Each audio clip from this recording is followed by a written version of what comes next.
काही दिवसापूर्वी गेवराई शहरातील छत्रपती शिवाजी महाराज चौकामध्ये रात्रीतूनच शिवप्रेमींनी छत्रपती शिवाजी महाराजांचा पुतळा उभारला होता। कुठल्याही प्रकारची परवानगी नसताना पुतळा उभारल्यामुळे प्रशासनाने सुरुवातीला पुतळा हटवण्याच्या हालचाली सुरू केल्या, तर मुख्य रस्त्याच्या मध्यभागी पुतळा उभारल्याने वाहतुकीस देखील मोठा अडथळा निर्माण होऊ लागला।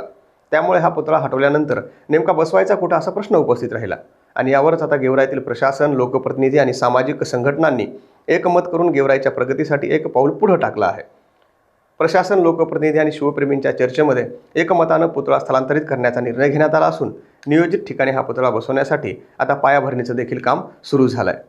सध्या जिथं स्मारक उभा आहे ते रहदारी साडसाळा भरपूर प्रमाणात आणत आहे आणि सर्वांच्या विचाराने, सर्व शिवप्रेमींच्या विचाराने, सर्व समाजांच्या हितचिंतकाच्या विचाराने, संमतीने सध्या थोडीशी माघार घेऊन आम्ही आणि प्रशासनाच्या विनंतीला मान देऊन थोडीशी माघार घेऊन आम्ही स्मारकाचं काम सुरू केलेलं आहे।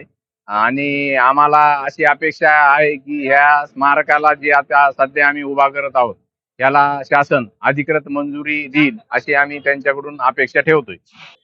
पहिल्या अडचणीचा विषय केला तर ते एकदम रस्त्याच्या मधोमध होतं आणि भविष्याच्या हिशोबाने इथं एक ब्रॉन्झचा पुतळा ज्याचं वजन अंदाजे 3-3.5 टनाचं असू शकतं, ते सध्या जिथं आहे त्या स्थितीत तिथं ते स्मारक आपण एवढं मोठं 3.5 टन ते 3 टन वजनाचं तिथं उभारू शकत नाही।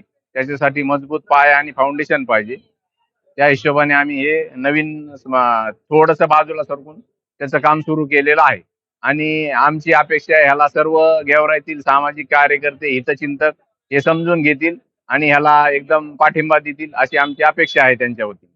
संवेदनशील विषयावर गेवराईतील नागरिकांनी दाखवलेला संयम आणि प्रशासनाला केलेलं सहकार्य कौतुकास्पद आहे।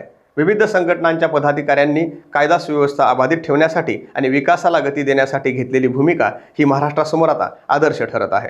व्हिडिओ जर आवडला तर पुढे नक्की शेअर करा आणि आमच्या लोकाशा टीव्हीला सबस्क्राईब करायला विसरू नका।